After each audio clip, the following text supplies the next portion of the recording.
Birthday boys. Minute or less, right? No. I want 5. Well, 5 minutes? I have several checks here, so I need to explain them.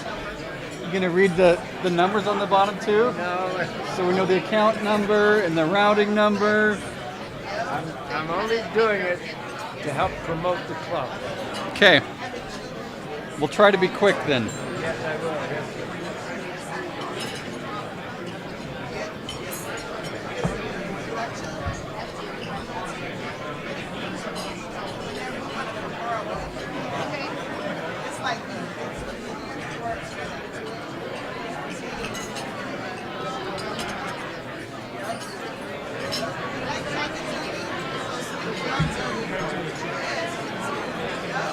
You deserve a good hat. Next week. Thank you, Emily. All right.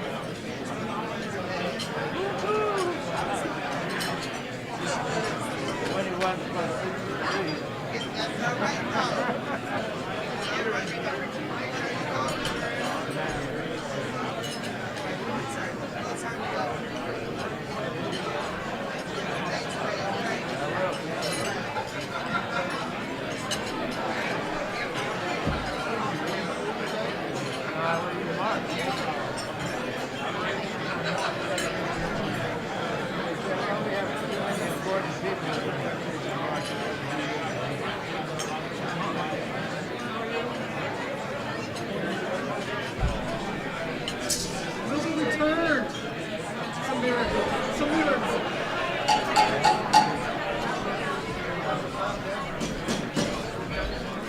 We're good. Did you find Dan?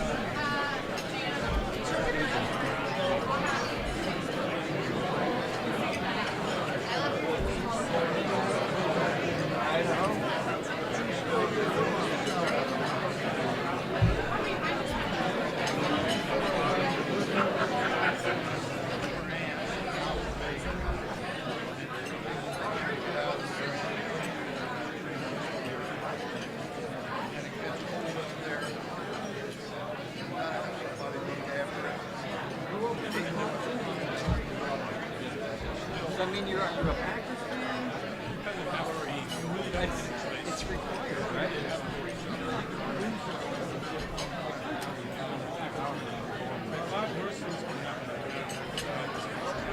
That's easy. Spend a little bit of time. Been to Milwaukee a couple times. Been to Madison. Always have good cheese curds. Pictures of the bronze farms.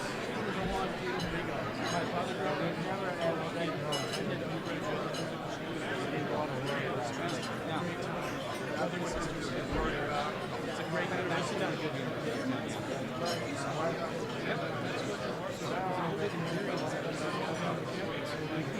Just less.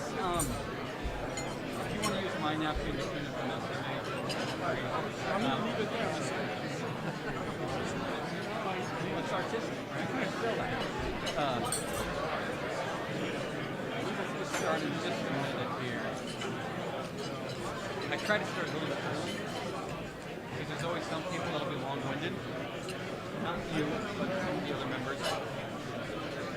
So if I can find myself a few minutes here and there, it's always a good thing. Hour and a half from an hour ago.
Welcome to the April 2nd meeting of the Rotary Club of Tucson.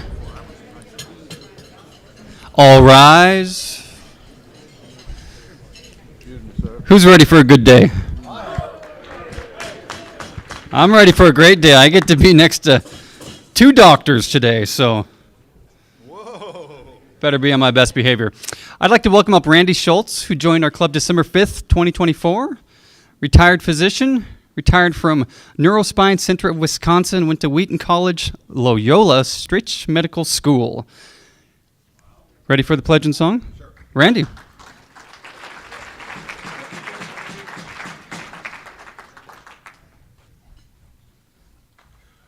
I pledge allegiance to the flag of the United States of America and to the republic for which it stands, one nation, under God, indivisible, liberty and justice for all. All right.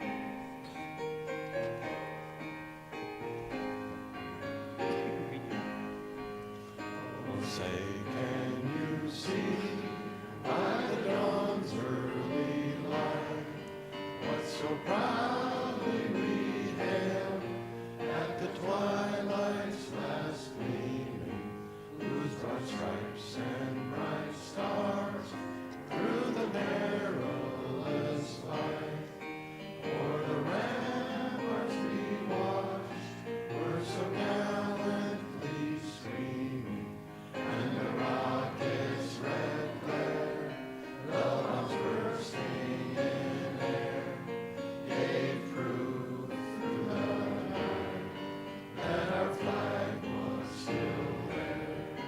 Oh, say does that star-spangled banner yet wave o'er the land of the free and the home of the brave.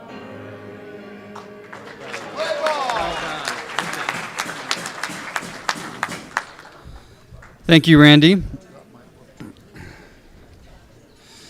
Some of you may have already heard this sad news, but our member Cindy Godwin passed away last Friday. Cindy Godwin. Yeah. She was our member of our club from 2004 and received the club's Orville McPherson Award in 2017. Cards are being passed around to sign. Please join me in a moment of silence for Cindy.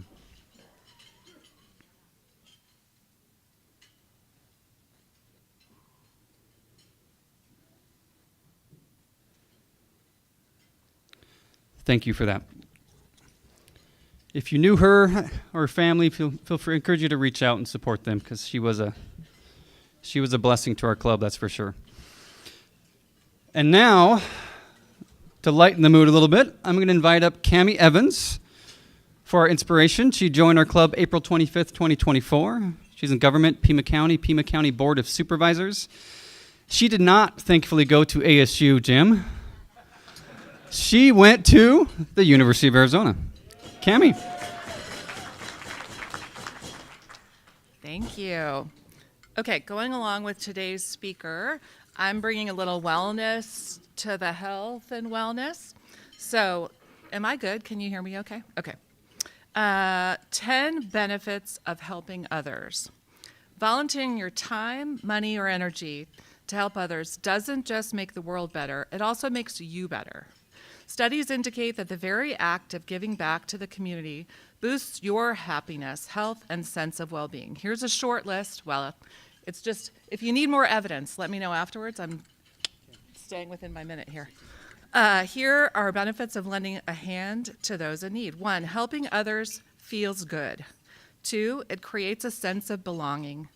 3, it gives you a sense of purpose. 4, giving helps keep things in perspective. 5, it's contagious. 6, helping others can help you live longer.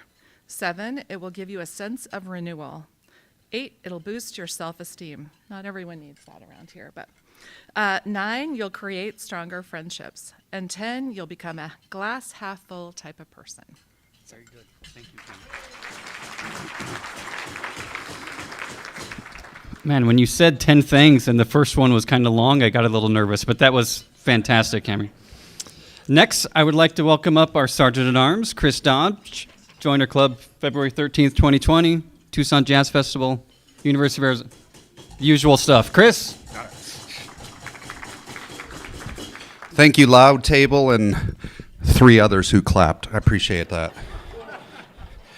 And then in case you can't tell, I'm wearing a mushroom shirt today in your honor, and hopefully you talk about mushrooms just at least once so we can tie this all in together, because I want to find out how much of me is edible by the end of the meeting today.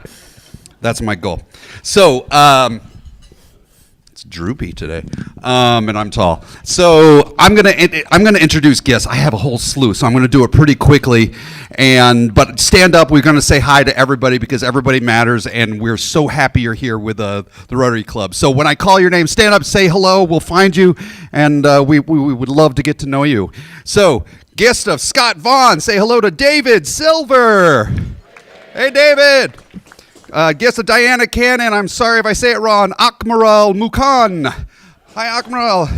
Guest of Faye Morris, say hello to Amita Nathwani. Anita. Another guest of Faye Morris is Jeff Gold. Hi, Jeff. And one more guest, Ellen Gold. Hi, Ellen. Guest of Dave White, Keith Hamblin. Hey, Keith. Guest of Joe Pennington, Mickey Pennington. Hi, Mickey. Guest of Jason Grabash, Victor Sandrin. Hi, Victor. And we're going on. A guest of Jason Grabash. Say hello. And it's a Rotaract from the Rotaract, Brooke McCallop. Hi, Brooke. And another scholar student. Say hello to Makina Dundon. Wherever you are, Makina. She's getting food. All right. Well, I'll come back to her so we can see her. Guest of Mitch Pizik, Melanie Daly. Hi, Melanie. Another guest of Mitch's, Luis Mendez. Hi, Luis. And a guest of Mark Irvin, all the way from New Zealand, I believe. Say hello to Drew James. Hi, Drew.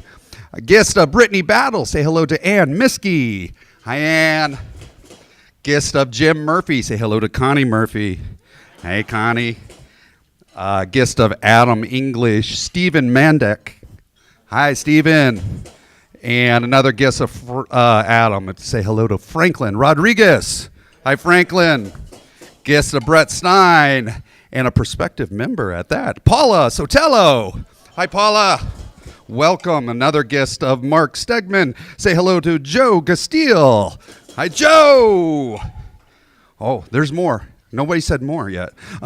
Guest of Conrad Plimpton. Say hello to Rob Smart. More. There you go. Guest of Gordy Seward. Dre Williams. Hey, Dre. And guest of Mark Irvin. Bill Shaw. Bill. Guest of Larry Adamson. Kelly Huber.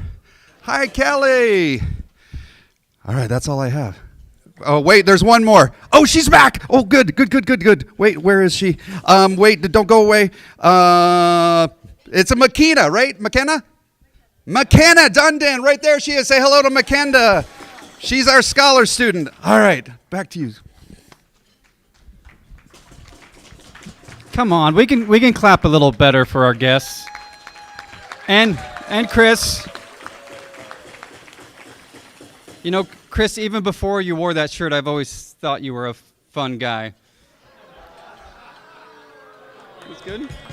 Thank you. Enough of that. And now, to introduce our program, I'm going to welcome up Brittany Battle, join our club May 2nd, 2022. Community Social Services, Social Venture Partners. And she went to University of Arizona. I was so excited to introduce him, I almost came up before the inspiration. As a member of our program committee, our role is to really bring you the most innovative, educational, and impactful speakers throughout the whole year.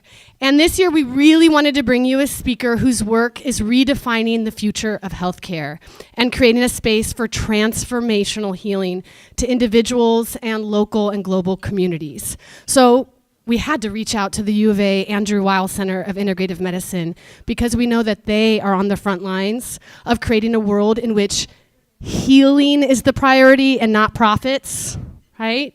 Healing is the priority, not the money, right? You guys are doing it.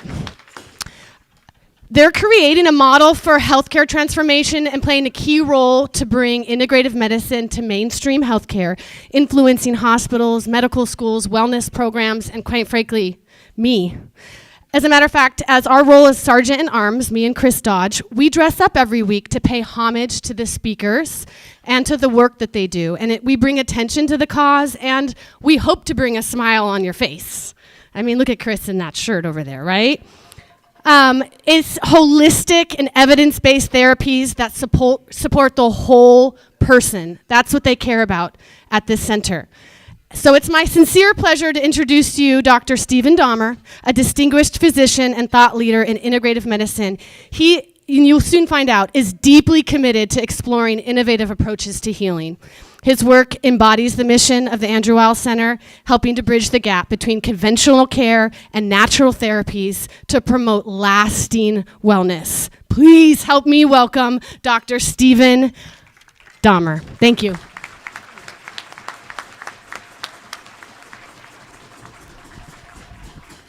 Wow, this energy is high. It feels really good to be here. I want to thank Michelle for making the introduction. I want to call out a colleague, Amitha Nathwani, amazing Ayurvedic practitioner. And it is such an honor to be in front of all you today to discuss something I'm extremely passionate about. And how many rebels do we have out there? A couple, maybe a handful. By the end of the day, I hope that all of you are going to join me on a bit of a rebellion towards our health. We need it. We're in dire straits right now, and I'm going to get into that a little bit more, but who and what is a rebel? Here's a list of a couple of rebels that really have informed me and inspired me throughout my career. On the top left, I'm just going to call out one. Does anybody know Dr. Ignaz Semmelweis? All right, we have someone. Do you want to share? No, behind you, Amitha.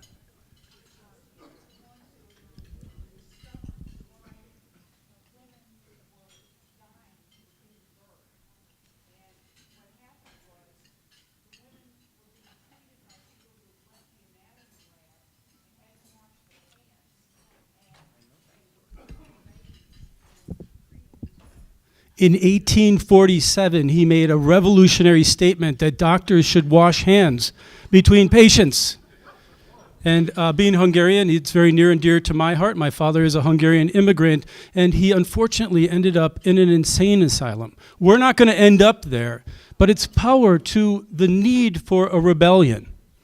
And this is where, my team says you need to start to introduce yourself. This is a long slide of how I am the son of a first-generation Hungarian immigrant, how I was accepted to medical school out of high school, and a long list of other reasons why I've gone a little bit against the grain in my career. The most important thing for me is that I don't have any doctors in my family, didn't know what I was getting into, and really feel since day one I am an absolute patient advocate. Everything I've done in my entire career comes back to my clinic room, which I'm going to this afternoon, and that patient in front of me, and how will this help them? And I'm going to go off script a little bit as well, too, because there's a really interesting aspect to a Rotary story. Between my second and third year of medical school, I went to my dean, and I had connections in Brazil, and I said, I want to take a year leave of absence.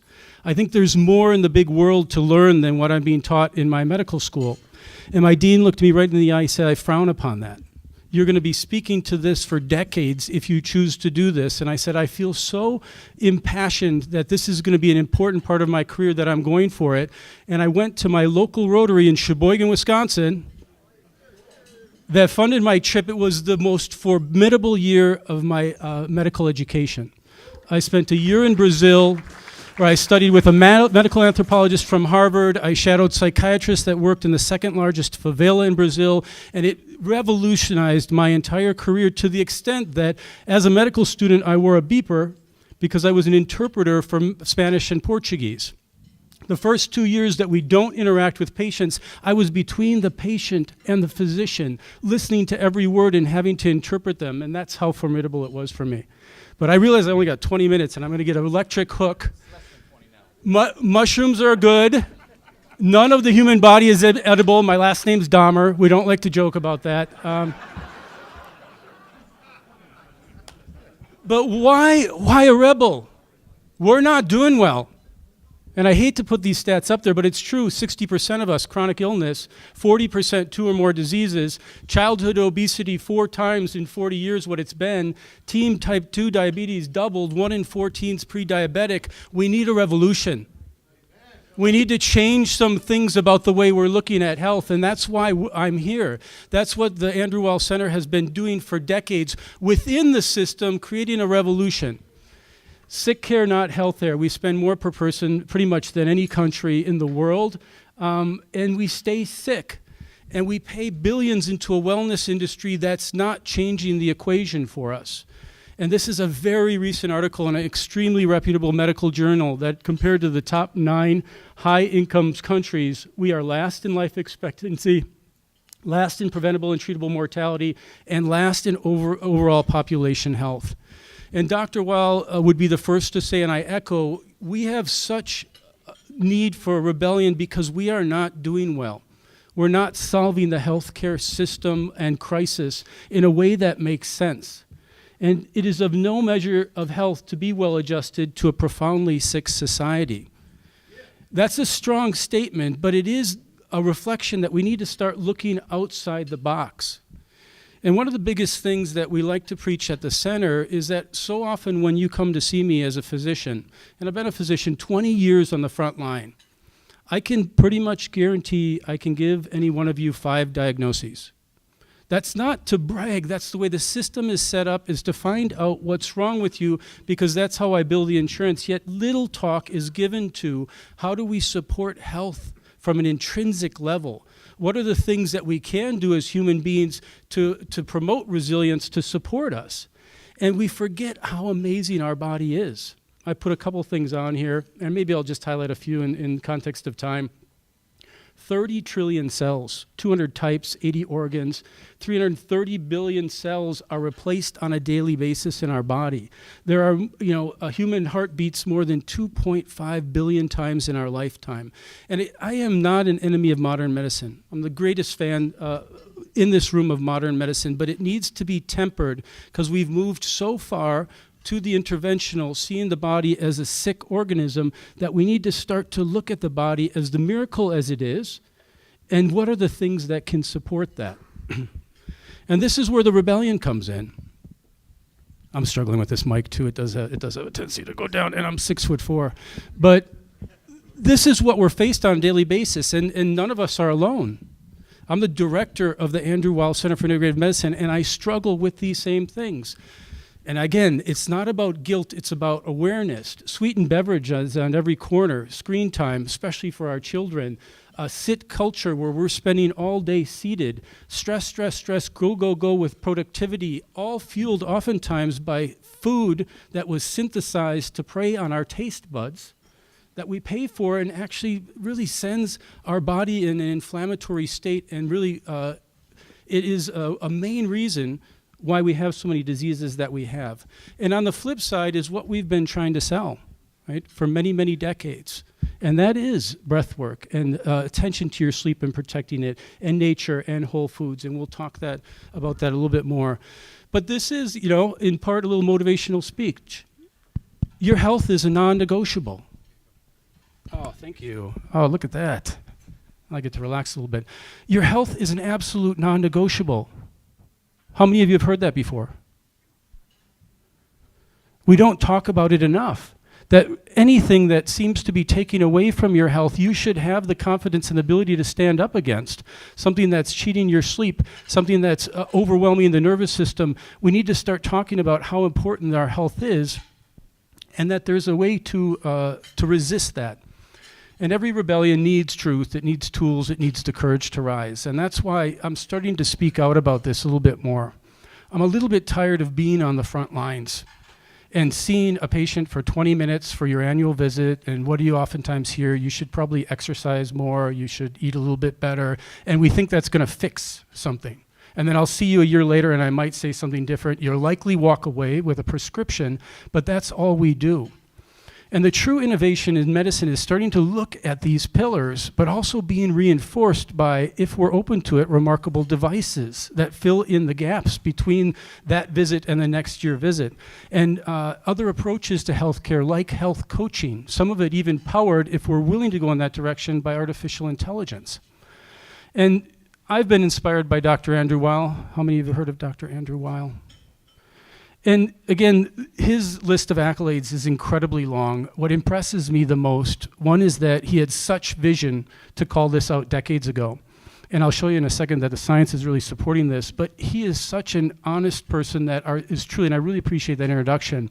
What he's done throughout his entire career is to try to stimulate each and every one of us to be the healthiest person we can. And at the center, we've really put together 7 key domains. And these are ways for all of us to kind of remember. And patients will come in, and I'll share this with them, not that we'll get all 7 domains right away, but stress and resilience, movement, sleep, relationships, nutrition, spirituality, nature, and the air we breathe. These are those key areas that we need to reinforce for the human organism to thrive.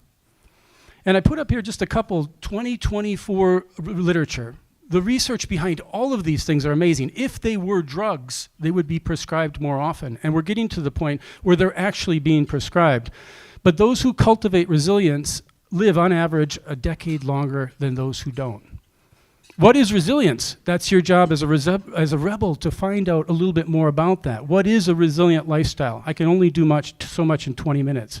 For most people, in most situations, exercise is better than medicine. And we oftentimes, and we're guilty of this within the healthcare establishment, is we'll go to the drug over the exercise because it's a harder conversation to have. Sleep. How many of you have a consistent bedtime and a consistent wake time? Good. Strong work. And not to call out those that don't or make you feel guilty, but did you know you can decrease your mortality by as much as 48% by making it consistent when you go to bed and when you wake up? You can decrease your risk of cancer mortality, you can lower your risk of cardiometabolic challenges just by keeping your bedtime and your wake time consistent. So much of this is education, but it's finding ways to get this across. Social connection, you guys are acing this. This is it. This is the example of what we need to be doing. And the studies show moderate to severe social isolation is the equivalent of 15 pack years of smoking. It's as horrendous for our health as if you were smoking a pack a day for 15 years. We don't talk about those things. And so congratulations to all of you for being here, for interacting with one another, for helping others. Again, what a wonderful inspiration. And nutrition. And I won't, again, 1 in 5 lives could be saved by changing what we eat. And it really is a plant forward. Ask my kids every meal, show me where the plant is on your plate. Whole foods diet, right? If it's in a package, if it's in the middle of the grocery store and not the side walls, very likely it's not good for you. Big statement, right? But it's true, and these are things that we don't talk about, and how do we get those things on our plate that do support it the most? And another term, or something that we don't explore in medicine at all, and I just came fresh off a conference on this, is meaning, purpose, and spirituality. How many of you have spoken with your physician or healthcare team about meaning, purpose, and spirituality? Great, it's great to see a hand up. This I love because, again, this is all-cause mortality, reduction in mortality. Exercise is at the top, and I apologize it's so small. At the bottom is a statin medication, and I have nothing against statin medications. I think they can be a very good medication when used appropriately, but what eclipses even the statin medication is meaning, purpose, and spirituality. And there are tools to help us find those when we don't, and it's even more powerful than many of the medications we'll prescribe. Air pollution is now the 2nd leading cause of death worldwide. And the elephant in the room is, as a Spanish interpreter, entre el dicho y hecho hay un buen trecho. Between saying and doing, there's a really long path. And this is where, again, I want you all to be a rebel with a cause. Uh-oh, my advancer stopped.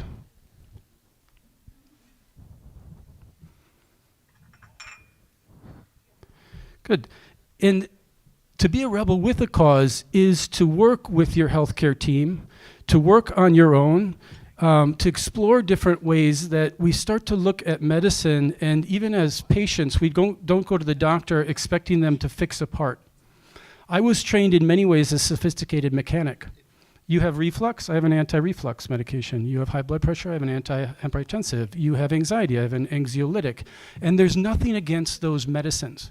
But if they're given only on their own, and if it's the only toolbox, if all we have is a hammer, everything looks like a nail.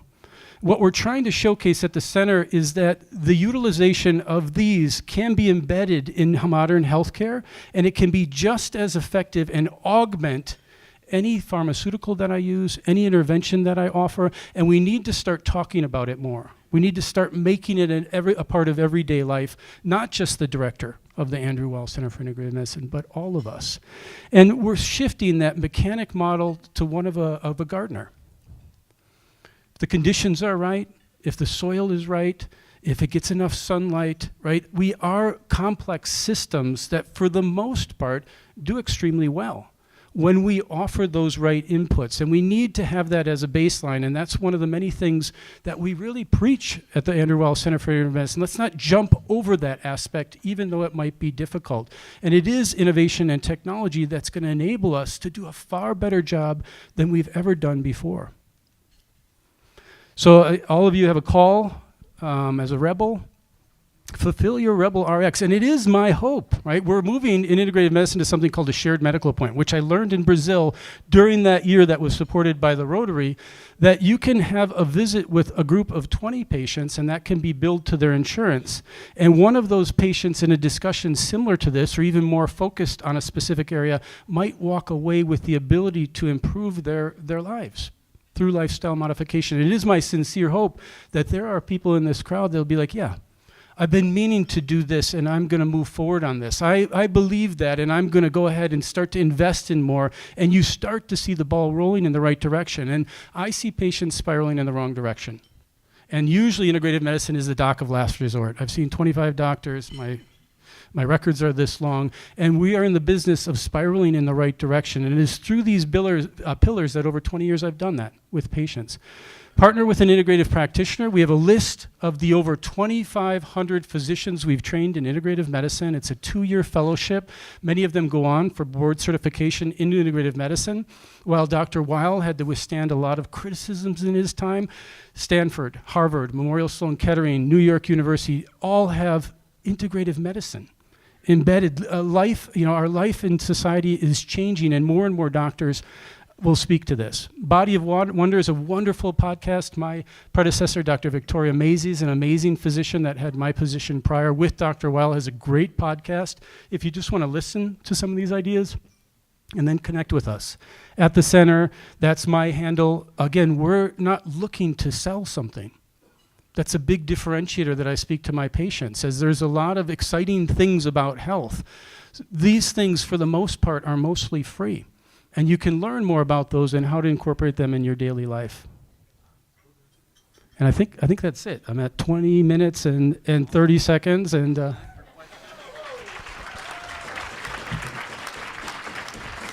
it was a little rushed. I usually get a little bit more time, so I apologize for that. But I love questions. This is the best part. Let's talk about it, right? If you have a question, please.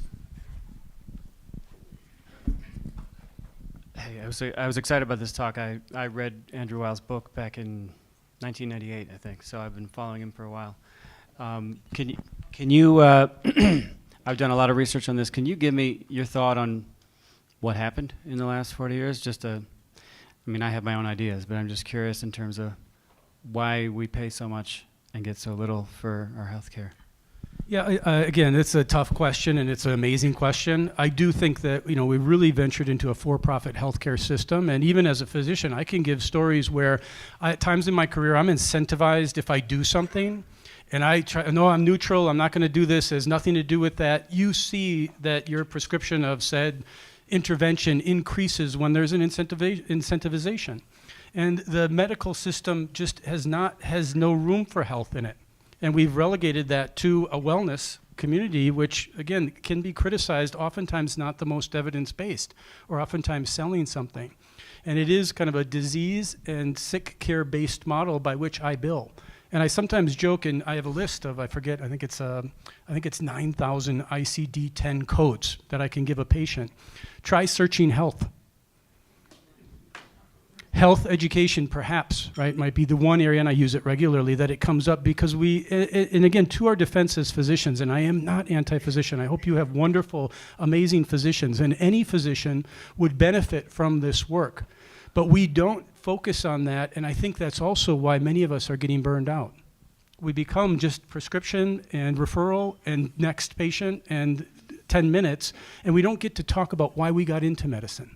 What's the why behind the why? What are upstream things that can be done for this constellation of symptoms or the multiple things that are going on in your life? That 9 times out of 10, to be frank, in primary care is stress and nutrition and some of these other things. And it's such a beautiful art to find with a patient, what are the areas we can start to work on, and some of these things will fall away rather than just give a drug. Long-winded answer, but tried my best. Right over here.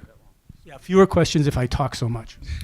You mentioned the value of social interaction. Are you aware of studies that compare virtual interaction versus in-person?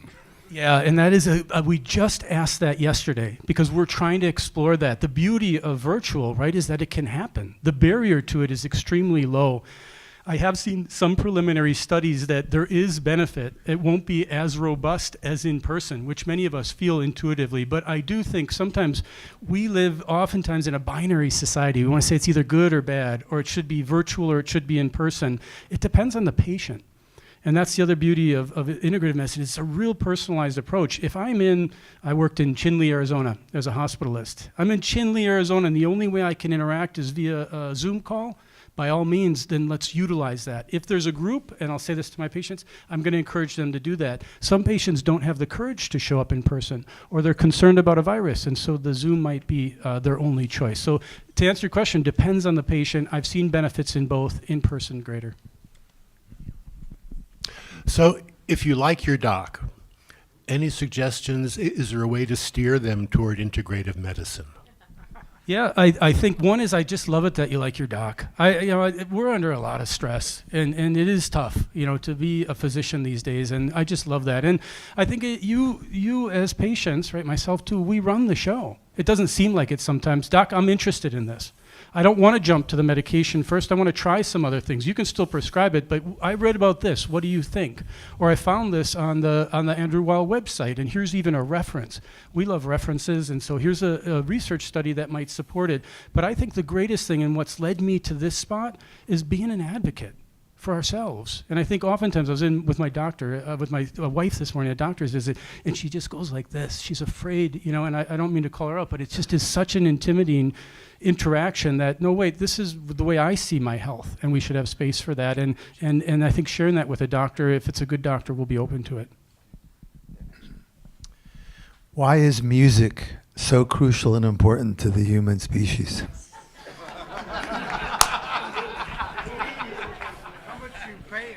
Oh man, how much time do I have? I took piano lessons as a very young kid in Sheboygan, Wisconsin. I had a teacher, Miss Grotelushin, that was very strict, and on her wall, she had a poem, and it said, "For the common things of every day, God gave people words in the common way. For the depths and heights no words can reach, God gave people music, the soul's own speech." Music connects us in a way that we don't understand. We're working on a protocol right now for drumming. It's a drumming protocol that's been used 18 years in Native American populations for substance use disorder. Huge fan of the power of music, and I'll just share a quick anecdote that a recent study showcased that Mozart music can change our microbiome, which is a crazy keyword, among many other things. And I'm a big believer in music therapy. I think it's far underutilized. It's a perfect integrative therapy. Good evidence, low risk, accessible to everyone. Thank you. One more question. So there are tomes of information, quantifiable information, on what every single person in this room can do to better their health. Yeah. So what you guys are doing isn't at the front end of, you're not at the cutting edge of technology for healthcare, because we know that we shouldn't eat an extra cookie, etc. Yeah. But the question is, and maybe this is the question that might set you apart from anybody else, is how do you scale personal choice? How do you get people to make the right choice? Yeah. How do you get the mom to stop going to McDonald's because she's only got 15 minutes to feed her kids before soccer practice? How do you get people to make the right choice, knowing that every choice we make could be right? Yeah, I mean, what a tough question. I love it. Great question. The first step is the word doctor comes from the Latin docere, which means to teach. So the first step is to not be afraid of that conversation and to say that in a polite way that's not accusatory and doesn't make someone feel guilty or bad, there are options here, and this other one is likely better for your health. That's on the patient-doctor interaction scale, which I've done for 20 years. Now, there are a million ways to go beyond that, and honestly, I won't share all million, but one of my best friends worked in advertising, and we were roommates in New York City. He worked longer hours than I did as a doctor, and they can sell sand in the desert. Why are we not harnessing the power of marketing for good health? We're harnessing it to sell you the worst things in the world, and you're buying tons of it. And I don't mean to you, I mean all of us, right? Well, I got support that it's you that's the one that's buying it. But marketing is an angle that we're exploring at the Andrew Weil Center for Integrative Medicine, and actually a researcher in Canada determined that it wasn't gadgets and websites and apps and texting and all kinds of things, that in an elder population, to make better lifestyle changes, it was actually a really well-developed, good-looking postcard that a couple or a elder patient would put on their fridge. And that called attention to that I'm making positive changes. And one of the things, and that's an example of millions, and now we have artificial intelligence that's powering health coaches specific to yours. And again, that'll be for some people and not for others. There are a million different angles to go about this, but the first is that we want to tackle the challenge, and we're up for it. And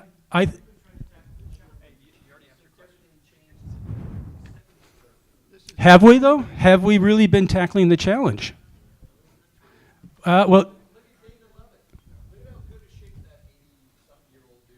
that's again, I'm going to call you out because that's a bit of guilt. Like if David were my patient, that's not where I would go at all.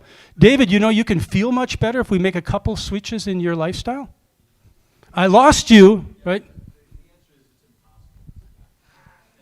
And we have science that you would be in a pre-contemplative stage. I would better spend my time with another patient, and you'll continue down and that's your choice. Like we live in the United States of America, right? And that's your choice. But I get to identify that quickly, and I would probably spend more time with somebody that is willing to engage more, and I would give them the tools, and I would show them the science, and I would use the best evidence-based techniques to support them on that path, because it is a challenging path. And I would model that path myself too. That science does show if your doctor is actually doing that, that will make a difference in the patient's lives.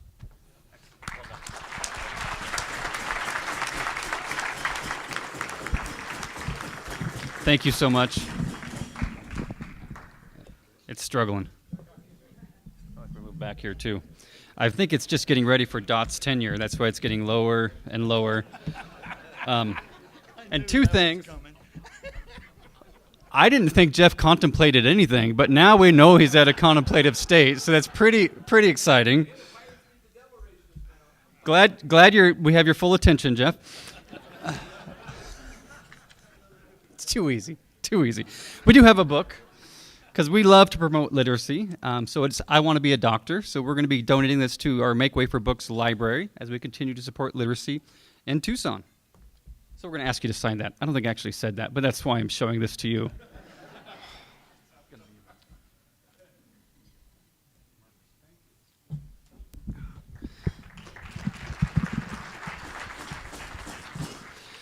We are all so grateful you didn't talk about the recent studies around alcohol. So.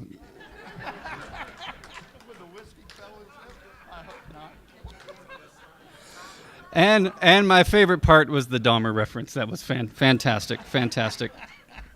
Now it's time for a little club business. We have some birthdays today. First, we have John Wong. His birthday is March 15th. He joined our club February 1st, 1983.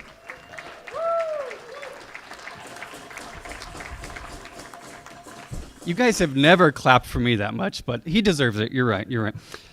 Medical and healthcare, orthopedic, Tucson Orthopedic Institute, Princeton U, Rotary Club of Tucson president, 2006, 2007, president of the foundation as well. Is that right? Yes. Something you may not know about John, talking about the elephant in the room, which you mentioned earlier. In 1978, JW performed a surgical procedure at Reed Park Zoo on an elderly and irritable male elephant. This was an unannounced, covert operation.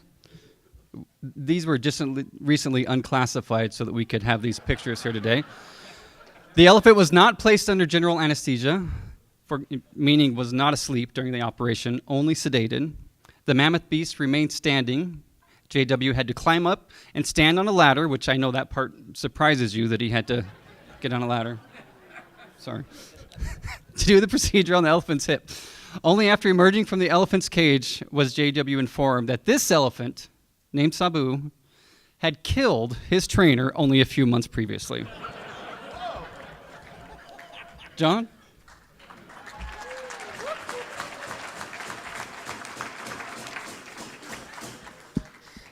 Survived another one. Yeah, so I was, my birthday was in March, but they had too many good people to celebrate in March, so they pushed the old guys into April. Anyway, in March I was 84 years old. And I appreciate Dr. Weil, I appreciate Dr. Dahmar, and let me tell you that, do I look 84? Yeah.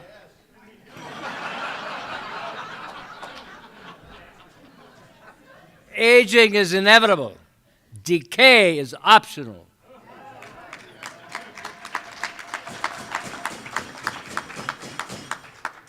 And here's the antidote to decay. Exercise. Exercise, some form of exercise every day. Doesn't have to be heavy every day. Nutrition. Proper ingredients in proper amounts. And commitment. A reason to get up and go do something every day, preferably something for somebody else.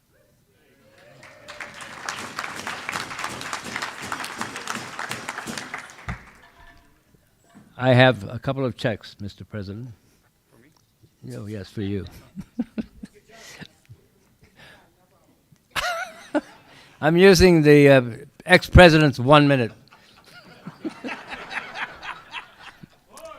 Well, I have one check for our Rotary Club Foundation to support our Scholarship Endowment Fund. And in that check, I've also placed $200 extra as a fine because my cell phone went off during a meeting of the Rotary Club Tucson Legacy Society. Who knows what the Legacy Society is? Good. Well, if you don't, it's a way that you can be in perpetuity a participating member in Rotary. And if you don't know what it is, ask Joe DeChatelet. Where's Joe? The other check is from my Paul Harris Society sustaining membership. Thank you all for being great friends. Rotary has been a fantastic experience for me for 42 years. What he didn't say was that I was car show chairman 2 years in a row because I didn't get it right the first time.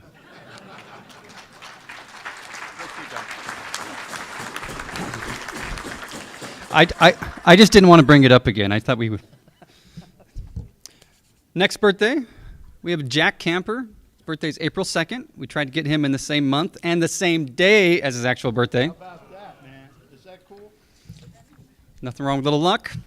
Joined our club October 13th, 2016. Retired president, CEO, Tucson Chamber of Commerce, University of Phoenix. Something you may not know about Jack. Jack went to, I hope I pronounce this, Almaty, Kazakhstan,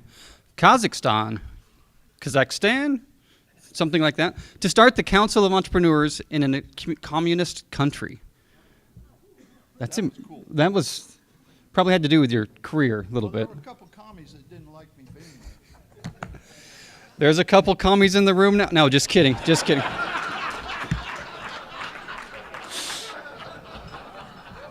Jack, you want your minute?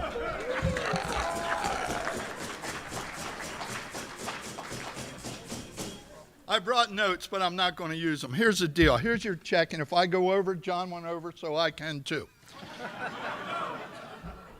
Doctor, I want to tell you, you have a unique ability to give a presentation and make one feel bad. Yeah. She delivered that cheesecake while you were in the middle of nutrition. You got it? Well, I'll have you know I was at the gym at 5:30 this morning. I did my exercise program. But I also have the unique ability to out-eat my exercise program. So that cheesecake will probably disappear. The lifespan of a male is 74.8 years.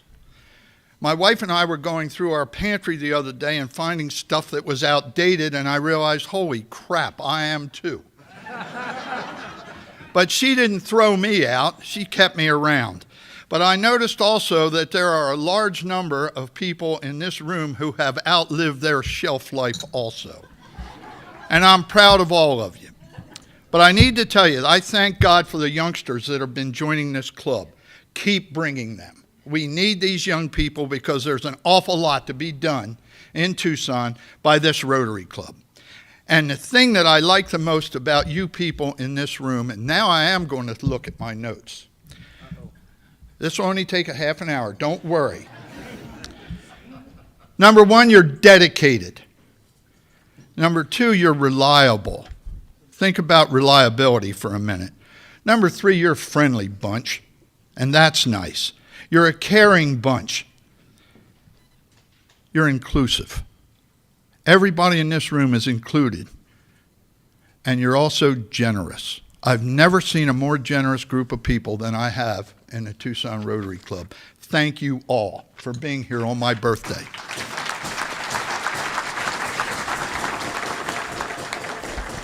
Well done. Thank you, Jack. You're welcome. We have something in common. I have that portion control issue as well. You don't look it, though. Give it time. Give it time. I work at the Y. It's just, I go to the gym almost every day for hours. On to some more club business. I'm in a mood today. I just want to apologize to everybody. So if you're a guest, I'm not normally like this at all. Is it the truth? Nope, it's not. Introduction of a new member. I want to welcome up Marcy Euler, who joined our club July 26, 2018. Education Community College Foundation is her classification. Pima Community College Foundation specifically. Montana State University. Woo-hoo. Are you ready? Yeah. All you. Thank you. All right, good afternoon. It gives me great pleasure to introduce to you Kevin Barker. He gave me a bulleted list to look from, but unfortunately he put one of the most important things at the bottom. So Kevin has 3 kids, Bailey, Ty, and Emmy, and Bailey dates my son. So full disclosure, that's how come I know Kevin. They live together. Well, yeah, they live together, and they just got a dog too. But so enough about me, more about Kevin. So Kevin was born in Savannah, Georgia, and grew up in Hilton Head, South Carolina. He grew up in a Rotary family. His father was past president of the Hilton Head Island Rotary Club, and he is a former Rotarian from Clearwater, Florida. He graduated from Syracuse University in marketing, and he played football there. In fact, he played against the U of A in the 1990 Aloha Bowl. Did we win, or did you win? You just got to look it up. That's Okay. I'm 1-0. He's worked for 10 years in employee health and benefits in Pittsburgh and Hilton Head. He spent 20 years manufacturing boats and building super yacht equipment in Florida. He's now Associate Vice President at Lovett & Touche, Marsh McLennan Agency, specializing in employee health and benefits. He also owns Pure Way of Tucson, a whole home water filtration company. And by the way, we did buy one of those systems, and it was awesome. It is awesome. He married 25 years. He's been married to Sarah Quorm, who grew up here in Tucson. I told you about the 3 kids. Emmy's a freshman at U of A.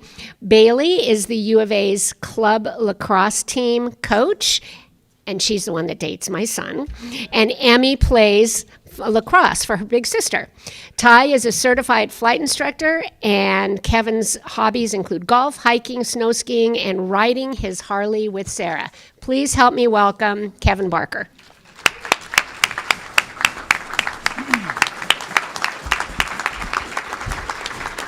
Thank you very much. Thank you, Marcy. Thank you, Clint, who's my mentor. Like Marcy said, I come from a Rotary family, and I'm just excited to be part of this Rotary family now. So I'm looking forward to meeting everyone. Thank you. Oh, the picture's all the way in the back. Oh, wow. He must zoom. Thank you. Thank you.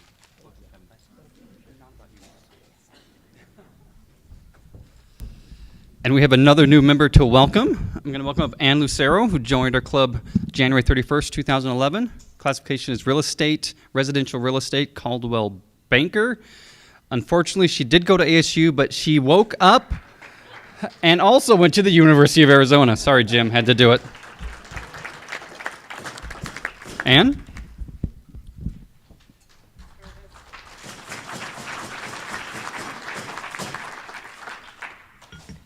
Hi, everyone. It's so good to see you all, and I'm so proud to introduce Randy Schultz, who became a member last December. There was a kind of a lot of new members, so we finally got in. Randy and his wife, Kathy, came to Tucson after he retired 5 years ago. They're active in sports, love traveling. They have 2 children. One daughter in Minnesota who's a lawyer, and a son who is a teacher in Chicago. Randy was born in Minnesota, went to Wheaton College, Illinois, and became a physician with a focus on physical medicine, rehab, and pain therapy. After attending the medical school at Loyola Stritch University in Chicago, which you guys heard about this a few minutes ago, he completed his residency at Columbia Presbyterian Hospital in New York City, and then he went to Oshkosh, Wisconsin, to practice. His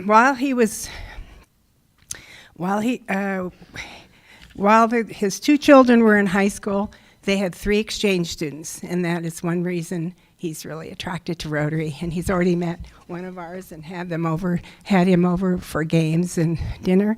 And then his son also became an exchange student to Germany.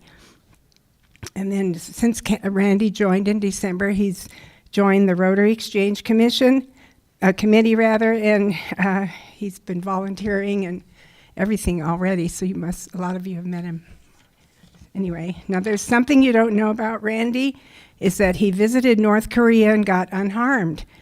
In 2013, his father was invited by the South Korea government, along with Randy and other Army veterans from all over the world, to tour the host country and as a gesture of gratitude for their courage and bravery during the Korean War. That tour included a visit to the Joint Security Area at the DMZ. And in the building where the armistice was signed in 1953, there was a table, and the 38th parallel runs right through the middle of the table. So Randy and his dad wandered around the table to the north side and then quickly got out without creating an international incident. So welcome, Randy.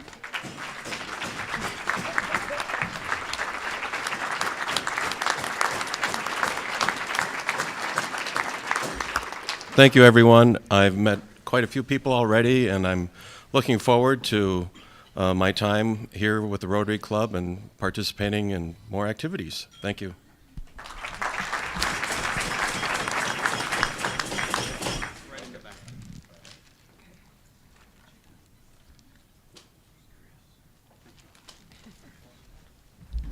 Welcome to the club, Randy. Now we have a couple of blue badge presentations. First, Phil Goot. There's Phil. ready to go. Look at that.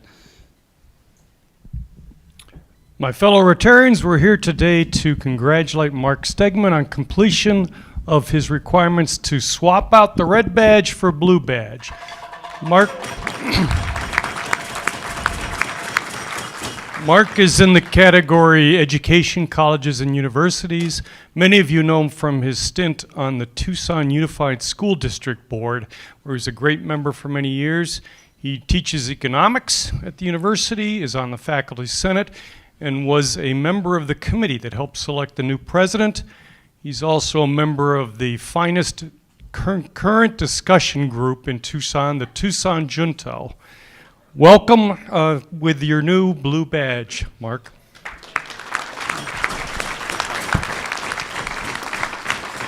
And another blue badge, Gary Hirsch. There you go. I'm right here. Oh, thank you. So I was really thrilled when I was asked to serve as TJ's mentor. We've taken on a lot of new members in the last few months, and some of you may not be aware of our participation in El Tour de Tucson each year. Well, TJ is the executive director of Perimeter Cycling, who not only puts on El Tour de Tucson, but El Tour de Zona and other events around the state.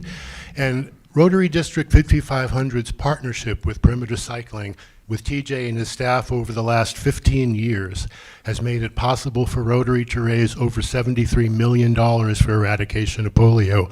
Please join me in congratulating TJ on his blue badge.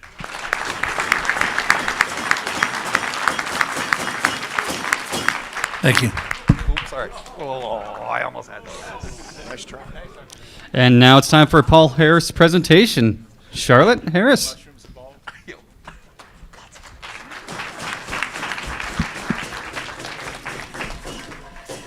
I'm pleased to take this opportunity to honor Faye Morris and Eric Smith, who have continued to generously contribute to the Rotary Foundation, and in doing so have achieved Major Donor Plus 4 status. Thank you, Faye and Eric, for this continued support, as so much good begins with your generosity. As with our Rotary Foundation donors, you give to others not knowing their stories, their faces, or even their names. In so doing, you demonstrate through your generous act that all fellow human beings are worthy of our compassion. Faye grew up in Manhattan Beach, California. She is the youngest of 3 girls, always having a wanderlust for travel. After high school, she and her sister had a life-changing experience hitchhiking through Europe and Africa. Upon her return, Faye started in the fashion industry, but then had an opportunity to move to Lake Tahoe, and she went for it. She became a 21 dealer in Harrah's Casino. Another opportunity arose for the first time for women car dealers who were accepted into dealing baccarat. She applied and was in. What an eye-opener. And big money. That was the era of Frank Sinatra and Sammy Davis performing there, and possibly Nina Trezoff dancing. Her next move was New York City, where she returned to the fashion industry on the wholesale end. It was exciting times, almost like show business. She got wind of a New York school of gambling, and so at night she became a teacher of 21. Her apparel company transferred her back to Southern California, and ready to go back, she worked at the Apparel Mart. That's where she met and married Sidney, her late husband. Faye and Sidney moved to Tucson 30 years ago. He was a longtime Rotarian, and through their travels, they attended many Rotary meetings around the globe. On one trip to Kenya, they met a young man who asked them to put him through college. They contacted the Nairobi Rotary Club and made it happen. Faye is still in contact with the president of the Nairobi Club, and he just visited Faye and Eric in Durango. Another life-changing Rotary experience was when they went with members of this club to Puerto Vallarta distributing wheelchairs. There wasn't a dry eye that day. Faye, in her 50s, made another career move and became a Ford model. She graced national and international magazine covers, commercials, runways, and print ads. She says, "It's never too late to keep going." She became an honorary member of our club in 2007 and then an active member in 2015. Faye and Eric married 9 years ago, but they knew each other over 40 years ago from Lake Tahoe, but formally met at a mutual friend's wedding in 2008. They now split their time between Durango, Colorado, and Tucson. They continue to sponsor our car show's Friday Night Barbecue, and they're very involved in Durango's Rotary Club as well. Faye's motto is, "You'll never go broke by giving to charity," and she hopes all of you consider our Rotary Club's Legacy Society. That way you can keep giving after you're gone. Faye is passionate about giving to Rotary International. It's an extension of our club and what we do to help our local community, and it's worldwide. And she feels fortunate we can give. She can give. In Eric's early life, he lived in Northern California, and at age 8, he started surfing in Santa Cruz, later moving to Hawaii, surfing big waves at Sunset Beach and Waimea Bay and the Pipeline. He then moved to Lake Tahoe in the 70s, where he worked for the Sahara Tahoe Casino in their celebrity showroom, waiting tables for entertainers like Elvis, Liberace, Diana Ross, and many more. Eric became a professional freestyler skier, competing while living in Lake Tahoe. His claim to fame, besides meeting Faye Morris later in life, was winning the WPFT World Mongol Championship at Heavenly Valley in 1977. He spent most of his professional career in sales and marketing for the vacation ownership industry with such companies as Marriott and Starwood. While living in Las Vegas, where he was formally introduced to Faye, Eric moved back to California to be with Faye and purchased a company called Heart Check America, then later purchased 2 large day spas in California. Eric has been involved in Rotary since meeting Faye and becoming a family member in 2022. He supports Rotary International because of the good work they do all over the world and remote areas, helping the needy. Please join me in congratulating and thanking Faye and Eric.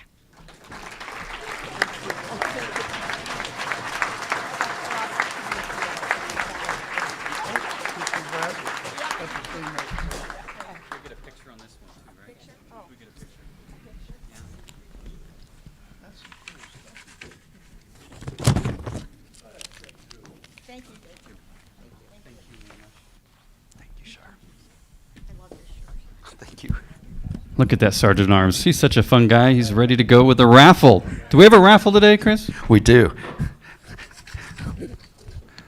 Could you do the honors, Dr. Dahmar? Dahmar.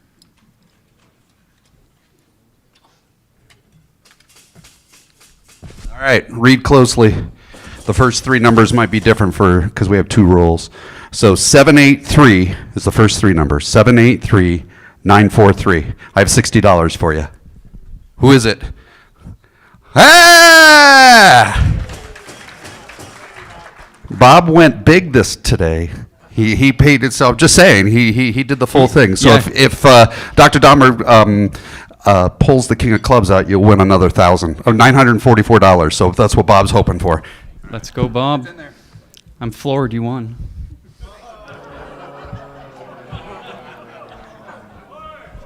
Three of diamonds. All right, you got $60. I'm going to bring it to you and the 3 of diamonds as a consolatory prize. Back to you. Thank you. We're going to try to go through these quickly here so we get Brett Stein out on time. He gets cranky if I don't get him out on time. Margaret wants to make sure everyone knows if you're on the awards committee, there's a meeting right after this. Also, all the events and everything that's coming up, you get it emailed. It's on your tables. It's right there. Please read it. Red badge member selfies. We've got Bob, Mark, and Randy. Mark's not a red badge member anymore, so you got that just in time. Randy and Nancy, and then we also have Randy and Steve. And on the next slide, we have Daryl, Chuck, and Pat, as well as Kevin, Pat, and Daryl. You guys almost just kind of switched spots there, but I guess there is a new person in there. So well done. Continue to take pictures with those red badge members and send them to Dorina. Where is Wilbur? Not only did Wilbur go somewhere, but Faye and Eric are so good that he actually came back too. So all of you people that still have a Wilbur, this is what's supposed to happen. He goes on a trip and he comes home. Home is here, not to your home, just to be clear. I went to Indian Wells, California tennis tourney with Faye and Eric Morris, so very cool. Next, continuing to ask everyone to participate, to donate to every Rotarian every year. We're going to talk about that more in the future, so moving on. This one is super important because he was talking about the why. Doctor was talking about the why earlier. Wait, nope, I skipped one. This one's super important too. It's time for home hospitality. It's starting the week of April 21st. If you would like to be one of those ones that host people in your home, let Dorina know and sign up. You're going to need to know the day, the time, kind of a description of the menu, and how many people you can host. All clear? It is an absolute blast. I know Mitch loves doing it. He went to like 7 of them last year. I don't think he understood that you're supposed to go to one or host one, but it's okay, Mitch. You can do what you want. Also that week, on April 23rd, it's going to be our happy hour at Hotel Congress to plan on the day, which is actually going to be on April 1st, 2121, in case you're wondering. We get to open the Rotary Centennial Time Capsule. So April 23rd, you don't have to sign up, just come have some fun. Now to the why, my favorite subject. Work Parties Triangle Y Ranch Camp is on April 12th. Who's going? Shame on all of you that did not raise your hand. You should be getting out and being with people and serving others. It's good for your health. And if you are going and you haven't signed up yet, we plan on feeding you breakfast and lunch. It's going to be difficult, really difficult for us to know how much food to provide if you don't sign up. So please sign up on the website. Heads up, on April 16th, I'm assuming we're going to have a bit of a draw on that day. We need everyone to register for the 16th meeting. So if you are coming, please register. We want to make sure that we give the right amount of the number to everyone, or to TCC, so we have enough food for everyone. Otherwise, you're just going to have cookies, and we know that's not okay, right? The event. There's been some people. Thank you, Drew Vactor and Candy and a few others that actually signed up for the event already. I feel the concern was people knew that I was going to the event, but they didn't know that my wife Sasha is coming. Sasha is coming, so feel free to sign up now, because it won't just be me. Sasha will be there, and everyone loves her way more than me. It's going to be at the MO on April 30th, starts at 6 p.m. And just for a little clarity, I don't know if you really understand what's going to be happening that night when it comes to the food side of things. So is there anybody that is familiar with the MO and that can maybe talk about that a little bit? Oh, Jeff, how about Jeff? Would you tell us a little bit about the meal that night we're going to be having? So for those of you that have not been to the Mountain Oyster Club, our chef, his name is Obi, and he's one of the leading chefs with the UNESCO City of Gastronomy. Thank you. Obi's the man. And so when we went with Obi and we said, hey, Obi, we're doing this cool Rotary event, he said, well, how much money you got to spend? And we told him, and we just said, be creative, blow our doors off. And so he is so excited to serve us at this event. And there are some folks in there that belong to the Mountain Oyster Club. I know Ricky does, I think Mark does, and there's some others that'll tell you that Obi knocks it out of the park. So there's limited seating. I think between Curtis, Sash, and myself, only like 2 or 3 more people can go.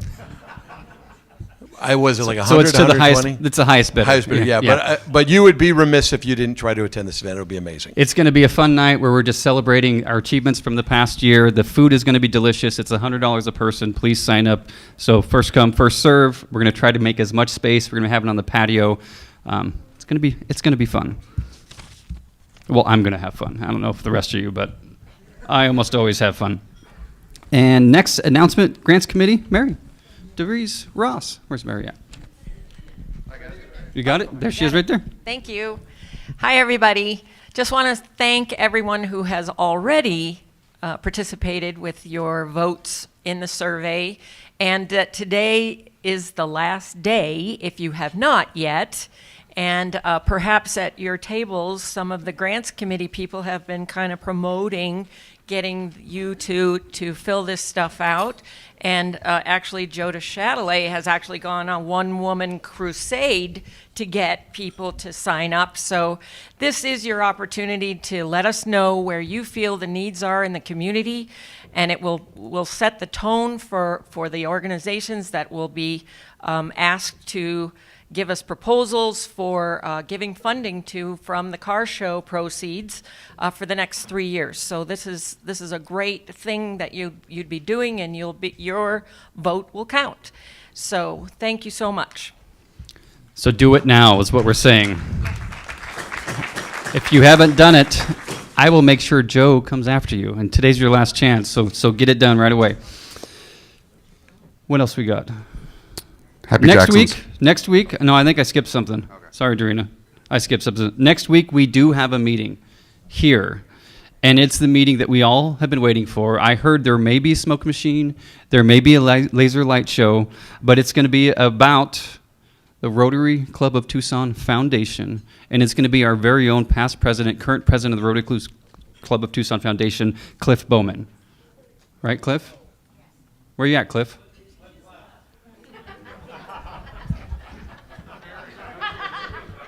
I did that. I really just did that for him, and he's not even here. It's okay. It's the thought that counts. Happy Jacksons. Brittany Battle. Tomorrow is the Fast Pitch main event. It's at Fox Theater. This is a pitch showcase for these 8 incredible organizations. So we want to invite you out. I'm the master of ceremonies. Chris is playing music. Dr. John Wong is a judge. Mitch is a mentor. And so this is really a community event for you.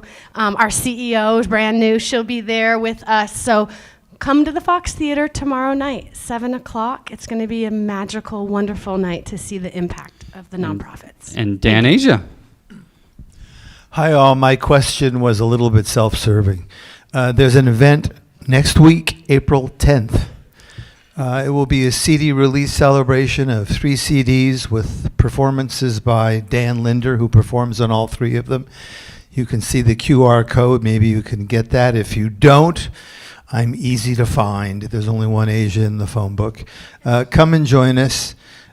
You'll fulfill your requirement for health, for spirituality, through music. And as Charles Mingus said, who didn't go to the U of A but grew up in Nogales, if you weren't there, you missed it. And one more. Happy Jackson. Joe DeChatelet. She's right there. I see her. This is- She's right there. This is an extremely, extremely happy Jackson. My son, Tom Brandhuber, was diagnosed with multiple myeloma 8 years ago. He's been in treatment ever since, went up to Mayo and had CAR T treatment a few months ago. He's in remission for the first time in 8 years.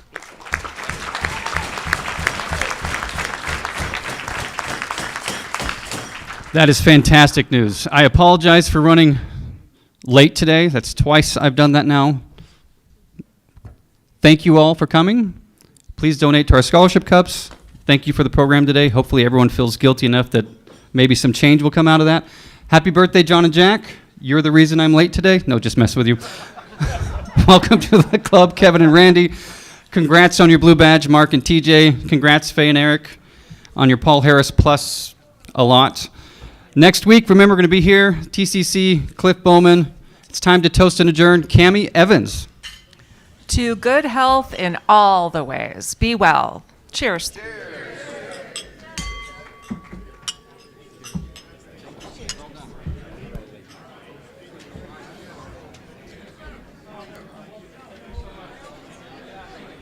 Sorry, Michael.